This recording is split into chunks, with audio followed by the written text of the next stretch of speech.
ಇನ್ನು ಮುಂದೆ ಈ ರಾಜ್ಯದಲ್ಲಿ ದಲಿತ ಸಂಘ ಸಮಿತಿ ಹಲವಾರು ಸಂಘಟನೆ ರಾಜ್ಯದಲ್ಲಿ ಕೆಲಸ ಮಾಡ್ತಾ ಇದ್ದಾರೆ, ತಾವು ನೋಡ್ತಾ ಇದ್ದೀವಿ.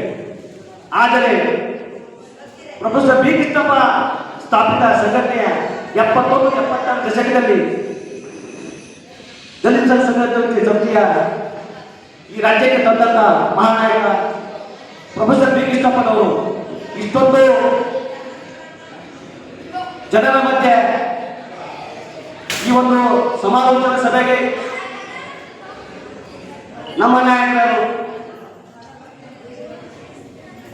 ದಲಿತ ಸಂಘ ಸಮಿತಿಯ ರಾಜ್ಯ ನಾಯಕರು ಅವರು ಕೂಡ ಯಾಕಂತಂದ್ರೆ ಒಂದು ಹೋರಾಟ ಮಾಡಬೇಕಾದ್ರೆ ಹಣ ಕೊಡುಗೆಗಳನ್ನ ಬಹಳ ಮುಖ್ಯ.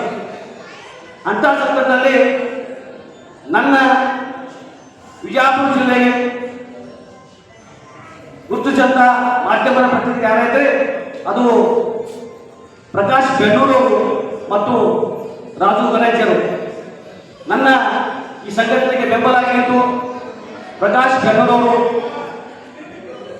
ದಲಿತ ಸಂಘ ಸಮಿತಿಯ ಮುಖಂಡರಿಗೆ ಸಲಹೆಯನ್ನು ನೀಡುತ್ತಾ ಈ ಸಂಘಟನೆ ಬಲಿಷ್ಠ ಆಗಲಿಕ್ಕೆ ಮಾಧ್ಯಮದಲ್ಲಿ ಬಿತ್ತರಿಸಲಿಕ್ಕೆ ಹಲವಾರು ಸಲಹೆ ಸೂಚನೆಗಳು ಕೊಟ್ಟು ಜಿಲ್ಲೆಯ ಜವಾಬ್ದಾರಿ ಕೊಡುವಂಥ ಸಂದರ್ಭದಲ್ಲಿ ನಾನು ಕೂಡ ಅವರಿಗೆ ಈಗಾಗಲೇ ಸರ್ ತಂದಾಗ ನನಗೆ ವಿಶೇಷವಾಗಿ ಸಲಹೆ ಮತ್ತು ಸೂಚನೆ ಕೊಟ್ಟು ಜಿಲ್ಲೆಯ ಜವಾಬ್ದಾರಿಯನ್ನು ಅವರ ಸಲಹೆ ಮುಖಾಂತರ ಮತ್ತು ರಾಜ್ಯದ ಮುಖಂಡರ ಸಲಹೆ ಮುಖಾಂತರ ನಾನು ನಿರ್ವಹಿಸಿಕೊಂಡು ಬರ್ತಾ ಇದ್ದೇನೆ.